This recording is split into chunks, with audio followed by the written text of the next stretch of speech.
Vai, queria graça.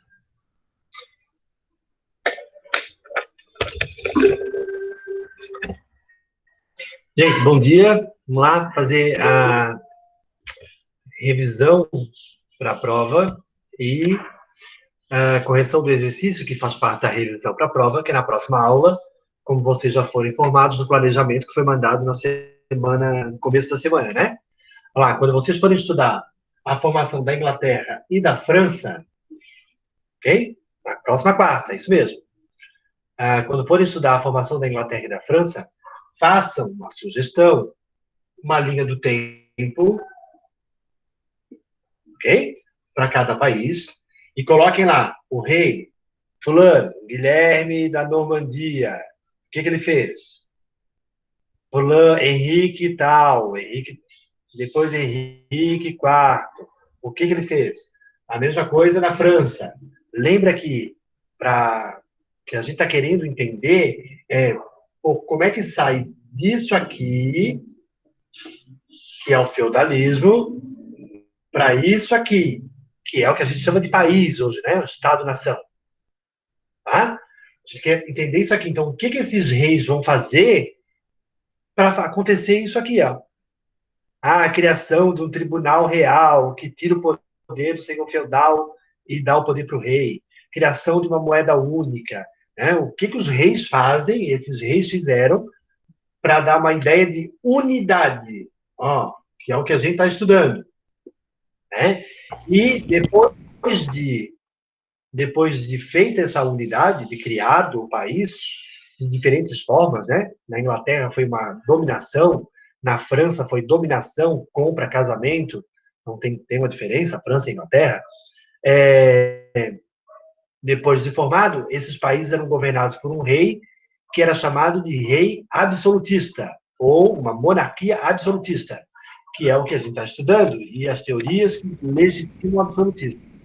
E daí a tarefa. Um monstro, sei lá o quê.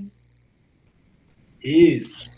E a tarefa. Ó, Portugal não cai, tá? Nessa prova. Portugal vai ter uma prova específica.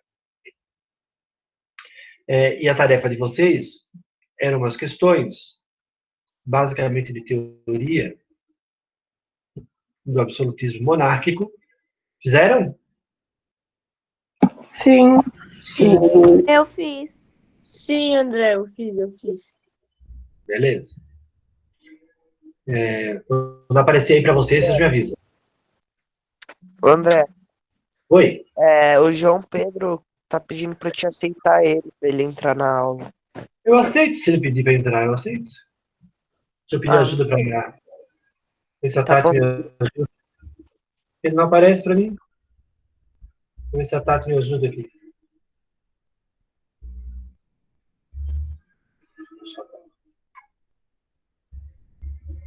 Oi, Tati, bom dia.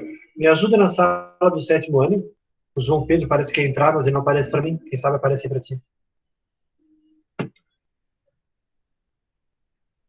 Já é 9h30. Apareceu a página do Word? Sim. Sim? Vamos lá. Sim. Então, corrigir 1, 2, 3, 4, 5. conjuntamente. Como você definiria o absolutismo? O que eu escrevi antes disso? Nem sei. Como você definiria o absolutismo monárquico? Tá. Tem aluno que está prestando atenção, aprendendo, é fácil que está aprendendo, visível. Outros que se escondem atrás dessas bolinhas, tem que perguntar se não entender, etc, etc, etc. Conversa que a gente faz o tempo todo, né? Mas para alguns alunos ainda está difícil. Vamos lá. Quem pode responder a primeira questão? Deixa eu ver. Noah!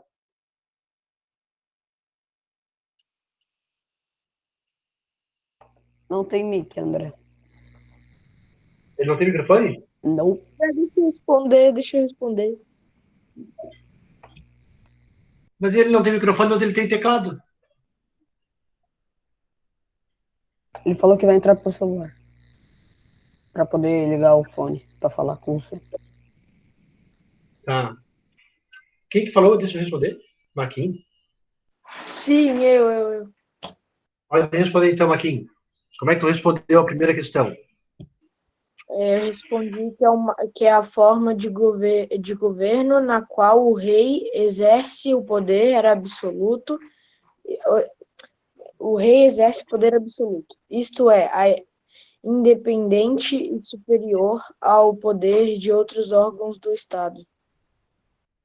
Ótimo, ó. Independente, e vou pegar a resposta do aqui. Superior a... Não, esse A não tem graça. A outros órgãos do Estado. O que tu entendeu do que tu escreveu, Marquinhos?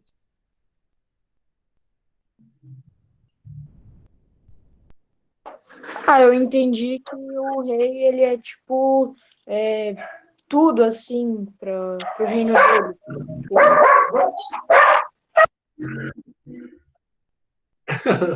Teu cachorro está querendo responder a questão. O que quer dizer independente e superior a outros órgãos do Estado? Independente é que, tipo, ele não tem que perguntar pra ninguém, e superior é que o cargo dele é maior do que o dos outros. Ele não tem que Que responder. outro órgão do Estado poderia ser? Sei lá, o clero. O clero é uma classe social, é um grupo social, né? É os. Não. Qual é o nome? Ai, pera. Os condes. Condado lá. Mas tem um lugar que tem os ministros fortes. Eu não lembro se era na Inglaterra ou na França. Tá escrito no livro? O quê? Acho que é na França que tem os ministros fortes lá. Na Inglaterra, né? Que tem um parlamento forte. Que foi criado na época do João. A Carta Magna. Então, ó, o parlamento é um outro órgão do Estado. Certo? A justiça, por exemplo, Tribunal de Justiça, o parlamento ou qualquer outro órgão do Estado, o rei está acima de todos eles, Marquinhos. É isso que tu está dizendo na tua resposta. Tá? O rei não precisa respeitar o parlamento. O rei não tem que cumprir leis. O rei, ele é um rei absoluto. Ele está acima de tudo isso. Então ele impõe leis que ele quer? Então, tipo, isso é o contrário Ele da Carta impõe Magna? Isso mesmo. Não, no caso da Inglaterra, não.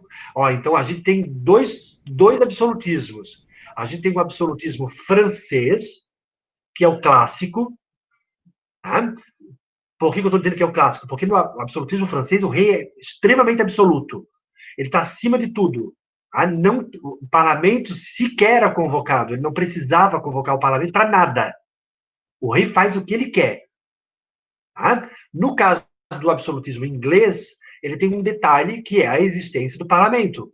Lá na época do João Sem Terra, quando o parlamento foi criado, o João foi obrigado a assinar a Carta Magna. Então, existe um parlamento que tem que ser convocado para duas situações. Que situações são essas? Aumento de impostos e para guerra.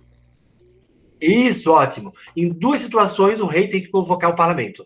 Ou seja, os representantes da nobreza, os representantes do clero, e depois, mais tarde, os representantes da burguesia. Então, chamava os representantes e perguntava, tá, posso aumentar? Eles aprovam ou não o aumento de impostos. Na França, não precisava. O rei fazia isso sem consultar o parlamento. No caso da Inglaterra, não, tem que consultar. Então, aqui está falando do absolutismo clássico, essa pergunta. No absolutismo clássico, que o francês é o exemplo, o rei está acima e ele é superior a outros órgãos do Estado. No caso da Inglaterra, vou botar aqui na resposta. Ó. No caso da Inglaterra... André, o Yuri disse que também está tentando entrar. Ah, tá.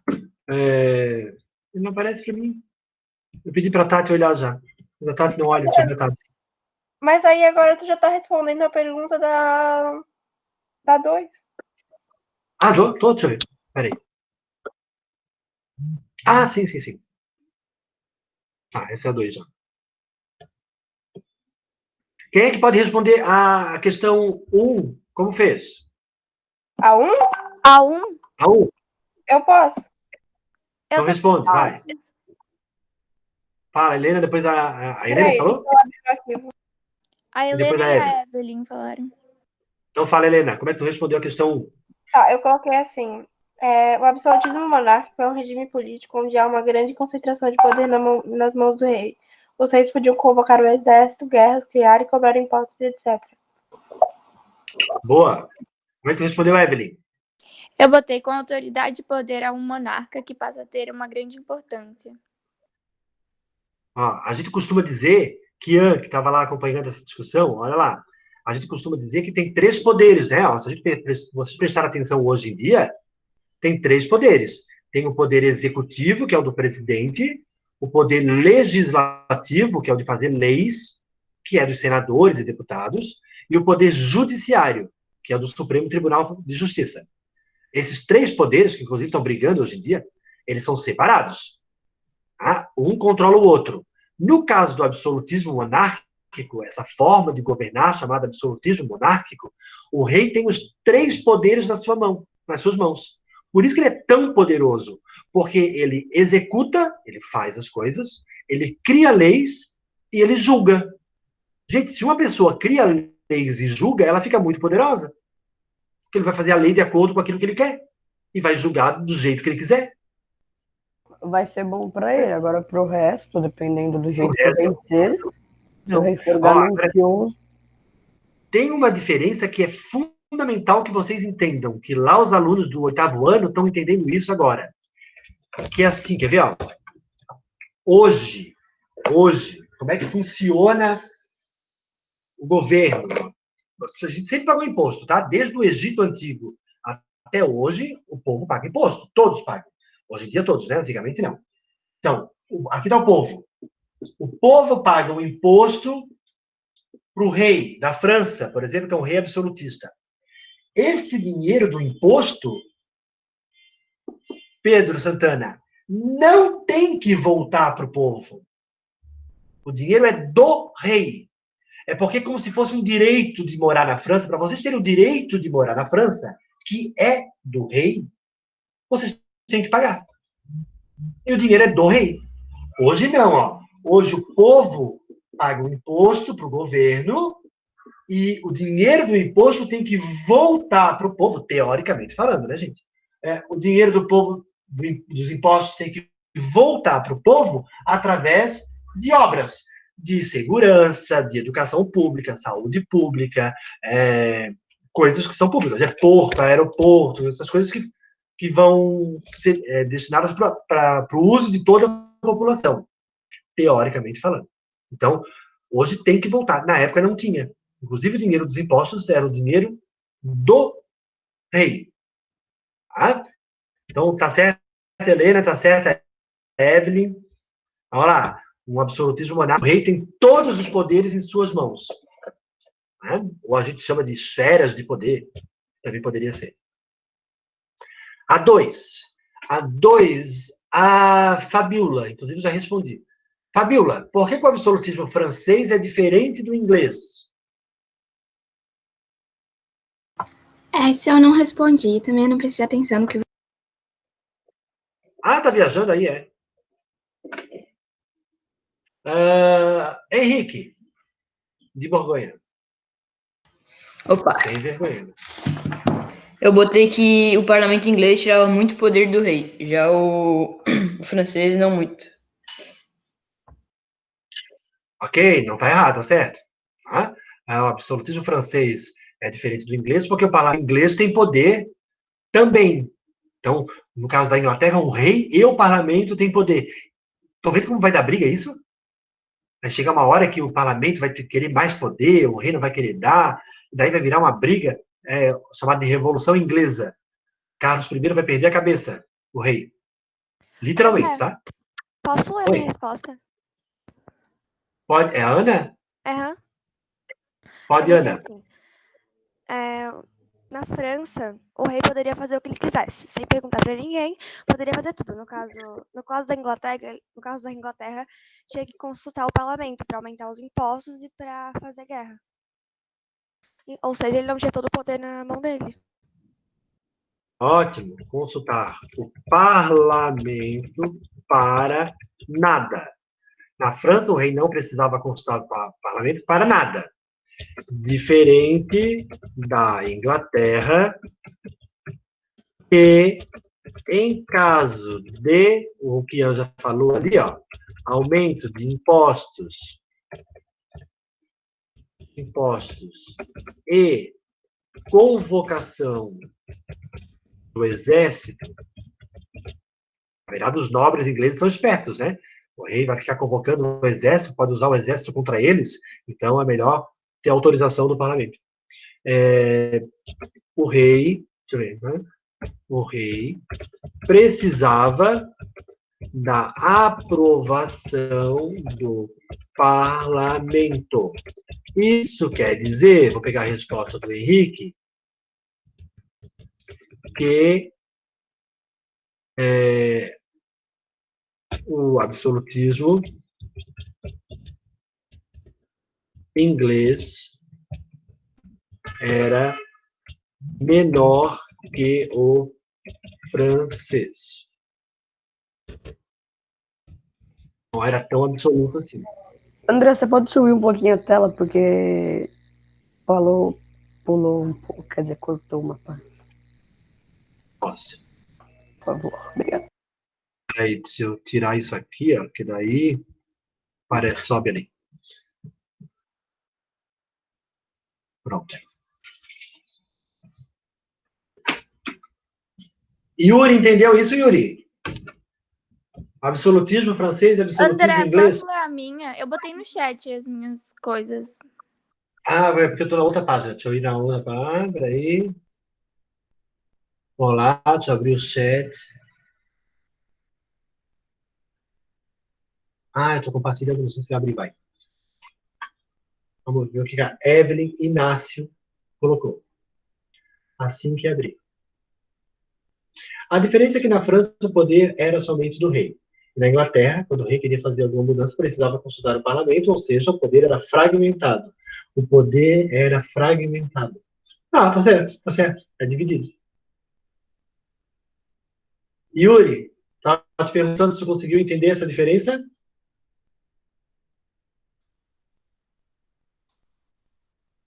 Oi, tudo bem?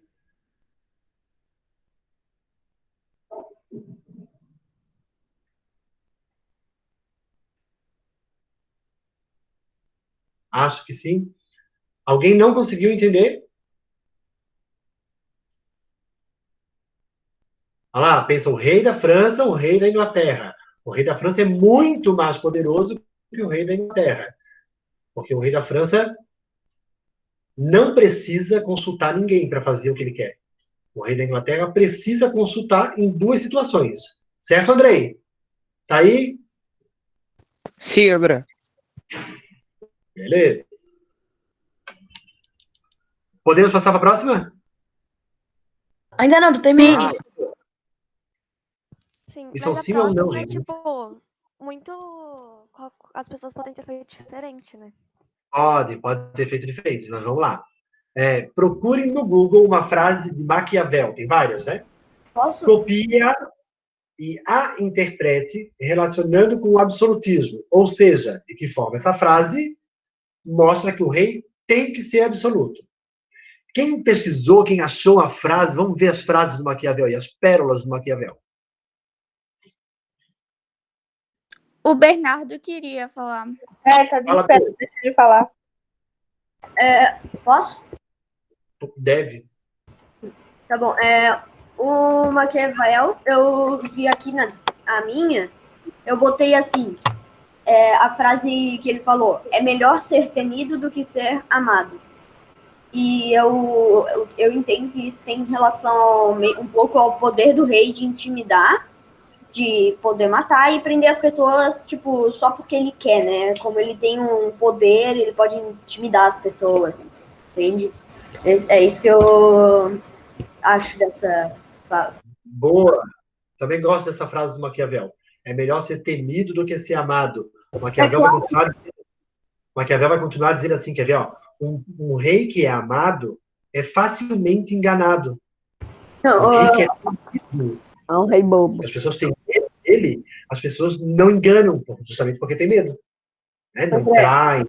Oi.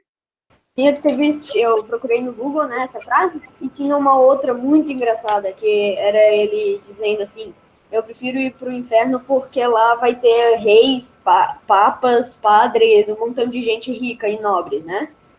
É Daí isso mesmo. eu prefiro isso ou ao invés de ir pro céu, que só tem mendigos e gente pobre.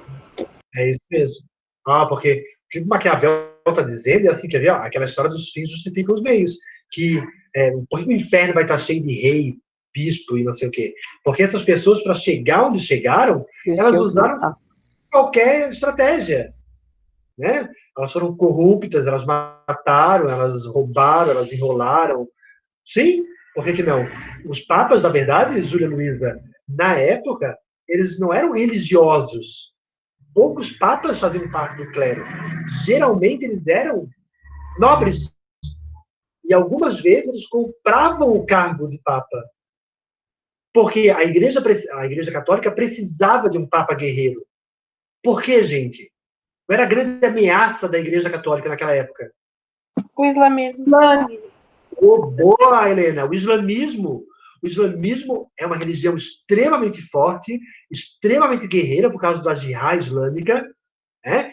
E ameaçava o poder da Igreja Católica. Não esqueçam que o islamismo chegou na Península Ibérica, onde hoje é Portugal e Espanha, era um califado árabe. Então, para conter o avanço do islamismo na Europa, Júlia, o Papa precisava ser, antes de tudo, um guerreiro. Então, muitas vezes, o papado foi ocupado por um nobre, que era um cavaleiro, que sabia guerrear. Ô, Né? André, Lembra que os no filme do reis. Lutero, os que tiverem boa memória, vão lembrar que bem no comecinho do filme do Lutero, quando ele chega a Roma, e o Papa está chegando, diz assim, o Papa está vindo. Aparece o Papa numa armadura montado num cavalo. Lembram dessa história? Dessa parte do filme? Sim. Ô, André, Eu lembro. os reis, eles eram, tipo assim, eles eram absolutos, eles eram do mal e tal. Só que, tipo assim, eu sei que é uma série e tal, mas, tipo assim, no The Last Kingdom, os reis lá é tudo um bundão de medroso na série. Não dá para dizer que todo rei era assim, né? Uhum. Acho que assim, a ideia de tu manter o poder nessa época, de ser um rei absolutista, né? Tu tem toda uma rede que te protege. Os nobres, por exemplo, né, que te davam esse poder. Mas também teve muito rei que foi assassinado, muito rei que foi trapaceado, muito rei que era frouxo, muito rei que não conseguia manter o território. Né? A maioria dos história. da série era frouxo. Eu tenho um livro, não sei o que tá. Fala histórias e escândalos reais. Conta a história de alguns reis. Algumas histórias bem macabras, assim, uns que eram bem perversos, uns que tinham uns desvios sexuais. Tinha uns reis bem doidos, assim, tipo Roma. Né? Nem todo rei era assim, nem todo rei era um Luís XIV. Né? Super poderoso, mandou construir o Palácio de Versalhes, que dizia o Estado sou eu. Tinha rei que era fraco. Era um Leviatã, né? Sim, nem todo mundo conseguia ser um Leviatã, é isso mesmo. Alguém conseguiu outra frase? Outra frase do Maquiavel? Eu tenho outra frase, só que eu não sei se eu repetir certo essa. Então, Qual é a frase que tu conseguiu, Ana? tornamos-nos odiados, tanto fazendo bem, tanto fazendo mal. Tornamos-nos odiados, tanto fazendo bem quanto fazendo mal. E daí, como é que tu relacionou? Eu fiz que ele queria dizer que, independentemente da maneira que o rei governasse, nunca ia agradar todo mundo. Então, tipo, ele podia fazer o que ele quisesse. Boa! Independe do que ele fizer, vai ter gente que vai gostar e gente que não vai gostar. E ele não tem que se preocupar com isso. O que o Maquiavel está dizendo é isso. O rei não tem que se preocupar com isso. De jeito que vai gostar, gente que não vai gostar. Ele tem que ter poder. Para conseguir o poder, ele precisa fazer o que tem que fazer. Independente se as pessoas vão gostar ou não. Lembrem disso, Maquiavel é diferente do Bossuet. O Bossuet tinha todo o direito divino dos reis, né? Aquele caráter divino, escolhido de Deus. Maquiavel dizia, esquece isso, nada de moral religiosa. Se tu ficar se preocupando com pecado, tu não governa. Então, faz o que tem que fazer. André, Oi? eu consegui uma que, assim, nunca foi sensata a decisão de causar desespero nos homens, pois quem não espera o bem não teme o mal. E aí eu interpretei ela como que se, tipo, que não adiantava eles ficarem causando medo e desespero tipo, nos homens, porque quem não espera bem não teme o mal. A frase fala por ela mesma. Tipo, não sei Que- Sim. A tua frase, na verdade, é muito parecida com a da Ana, né? Vai no mesmo sentido. Eu peguei uma que é governar é fazer acreditar, mas eu não consegui, tipo, interpretar muito bem. É boa. Governar é fazer acreditar. Essa é boa. Maquiavel era bom, hein? André, eu tenho uma do Maquiavel que tá anotada aqui no meu caderno que eu peguei. Posso falar? Só a gente interpretar da Evelyn. Governar é fazer acreditar. O que vocês acham que significa isso?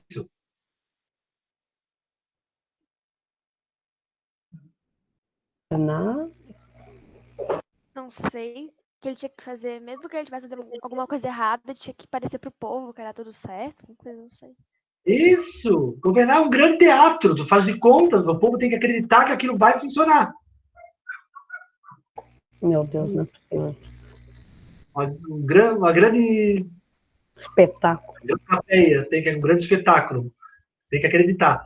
Ainda há pouco eu estava assistindo o jornal na manhã, estava uma entrevista com o governador do estado de Santa Catarina, que está sendo acusado lá da compra dos respiradores, né? Mas assim, na fala dele, parecia que ele... Eu não vou julgar, é óbvio, que eu não estou acompanhando o caso, mas na fala dele parecia que ele era coitadinho, tadinho. Então, governar é fazer acreditar. Parecia que ele tinha sido enrolado, que ele era uma vítima. Fala aqui, Ana, qual é a tua frase?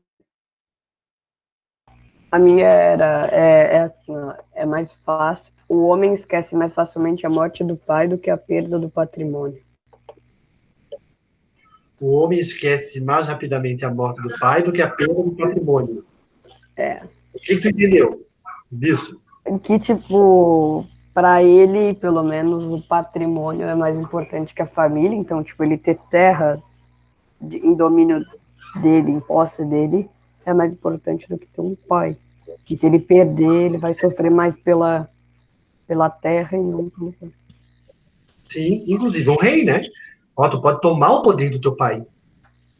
Se teu pai for um O que rei, aconteceu? Ó, vamos pensar. Portugal, a gente acabou de ver. Afonso Henriques tomou o poder do pai. Afonso é uma Henriques era guerra. filho e a Dona Teresa, a esposa, era filha do Afonso VI. Os dois deram um golpe nos pais e separaram Portugal de Leão e Castela. Né? A Dona Teresa do Afonso VI e o Afonso Henriques do Henrique de Borgonha. Os dois deram um golpe nos próprios pais. Uma guerra ainda, hein? Teve guerra. Vamos lá, próximo então. Essa aqui, cada um poderia ter uma resposta diferente, dependendo da frase que tivesse pego na pesquisa na internet. André, Oi? O Maquiavel, ele era chamado de Maquiavel Pensador? Era. Ele era um funcionário público, ele nem era um cara tão importante, tá? Escreveu esse livro, Príncipe. Dava medo em todo mundo.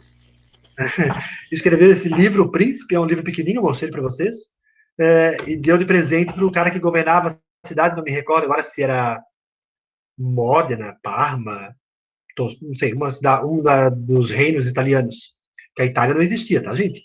A Itália é só de 1871, quando vai se formar a Itália. Então, a gente está falando de bastante tempo antes. Vamos lá. Porque para o Hobbes, o Thomas Hobbes, o rei tem que ser um Leviatã. E o que você acha disso, Pedro Baca Ramos Bron? Oi? E João Pedro, a próxima é tua, já vai pensando. Pode repetir, André, por favor? Travou um pouco. Questão 4. Por que para o Thomas Hobbes, o rei tem que ser um Leviatã? Porque, tipo, se ele não for um Leviatã, vai ser que nem tu disse lá, é melhor ser um rei, qual que é? Sei lá, temido, do que ser um rei amado. Então, é ser um monstro, ser temido, então, para ninguém, tipo, confrontá-lo, entre aspas. Tipo, para ele não ter o perigo de perder o poder para o povo, para não ser enganado. Confrontar é uma boa palavra. Quem mais? Quem Ele pode conseguir ajudar? controlar, né? Para ele conseguir dominar o povo. Porque se Para ele poder não- controlar. Isso, ó, para poder controlar o povo. Lembra que o Thomas Hobbes diz assim, quer ver, ó? O poder é meu, é nosso. Todo mundo tem o poder. Só que para viver em sociedade, o poder de fazer o que quer, tá? Ah, o poder de, na hora que eu estou com fome, eu vou lá e faço, a hora que eu quero matar, eu vou lá e mato. Poder é individual, né? Todo mundo tem o poder em si. Só que para viver em sociedade, a gente teve que ceder o poder para uma pessoa. Senão a gente vai se matar tudo, né? Cada um faz o que quer. Então, a gente teve que ceder o nosso poder para uma pessoa. Essa pessoa concentrou todos os poderes e virou um Leviatã. Virou um monstro. E a função dele é controlar os meus instintos. A minha vontade de matar o outro, a minha vontade de roubar o que é do outro, a minha vontade de, sei lá, fazer o que eu quero. Então, a função do Leviatã, ele tem que ser um Leviatã para controlar os instintos da população. Se ele for muito bonzinho, não funciona. Pensa na sala de aula, a gente fez essa relação, né? Se o professor vem muito bonzinho, não dá regra, não toma o poder para si, ele não consegue controlar a turma. Então ele precisa, não que ele precisa ser um Leviatã, né? A gente é mais democrático hoje em dia. A gente ouve vocês. Um Leviatã não ouviria. Mas, de qualquer forma, existe um contrato social na sala de aula. É o que o Thomas Hobbes falava. O governo é um contrato social. Só que é um contrato social que não pode ser desfeito. Depois que deu o poder para ele, ninguém pode tirar o poder dele. Por isso que ele é Só se ele absoluto. morrer. Só se ele morrer. Por isso que alguns serão assassinados. Tem uma imagem muito legal, não sei se é no livro de vocês ou essa é na apostila do Ângulo, que aparece um rei e o corpo do rei é cheio de pessoas. Assim, as pessoas formam o corpo do rei. E daí, para os alunos interpretarem, é basicamente isso, porque o poder do rei é o poder das pessoas. As pessoas cederam o poder para ele. Eu cedi o poder para ele. E a gente faz isso até hoje. Quando a gente escolhe um governante de um município, de um estado, de um país, a gente cede o nosso poder de fazer o que quer para uma pessoa. A maioria, pelo menos, né? Cede para uma pessoa que vai governar durante um tempo. Hoje a gente é mais democrático. A gente, inclusive, cede o poder, depois toma de volta, escolhe outro, depois toma de volta, escolhe outro. A gente vai testando e tentando com várias pessoas. Né? Então, aí o que você acha disso fica pela avaliação de vocês. Eu espero que vocês achem isso tirânico demais, né? Não precisa ser um Leviatã para governar. Acho que tu pode ouvir os vários grupos, né? E os interesses. E por último, que é do João Pedro, como prometido. Jacques Bossuet, ao defender o direito divino dos reis, está fazendo um controle social. Como assim? Então, o João Pedro, ele não tem microfone, daí ele vai falar pelo chat. Pode ser?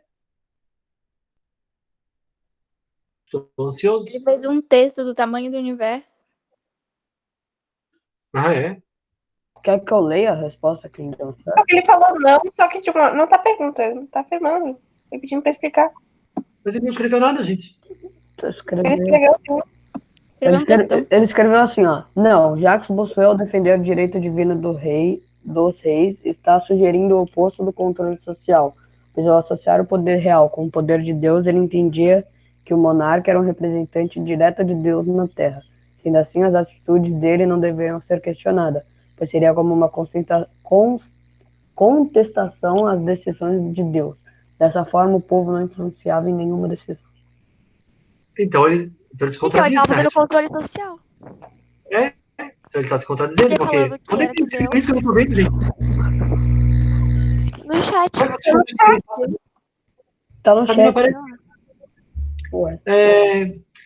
Então, João, Pedro, uma parte da tua resposta está certa, olha lá. Ó. Se o povo não questiona o rei porque o rei é uma escolha divina, então é um controle social. É dizer assim, quer ver, ó, eu não posso me voltar contra o rei, porque se eu me voltar contra o rei, vou estar me voltando contra Deus. Se ele questiona o rei, questiona o rei, ele está questionando Deus. E aí. Olha a audácia de dizer que Pecado. Deus está errado. É mais ou menos isso. É pensar, que audacioso achar que Deus está errado, que fez uma escolha errada para governar a França. Como assim Deus está errado? Segundo a cultura judaico-cristã, Deus é perfeito. Diferente da cultura grega, romana, egípcia, dos politeístas, os deuses gregos, eles tinham características humanas, eles amavam e odiavam. O Deus judaico-cristão, não. O Deus judaico-cristão, ele é todo perfeito. Então, ele não tem ódio, ele não tem rancor, ele não se vinga. Então, ninguém pode dizer que Deus está errado. Então, é um controle social, sim, para que o povo não se revoltasse contra o rei. Então, a tua resposta ali, João, uma parte dela está certa. Alguma dúvida?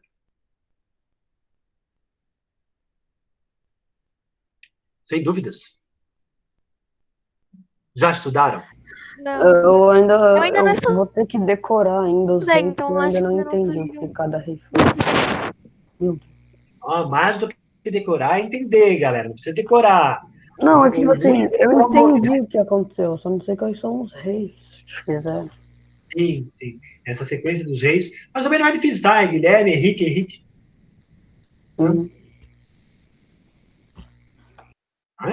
Bom, então, estudem. Para a próxima aula, nós temos a avaliação sobre a formação desses países, na próxima semana, na quarta-feira. Tá? E daí, na sexta-feira, a gente finaliza a formação de Portugal. Ok. Ok? Bom fim de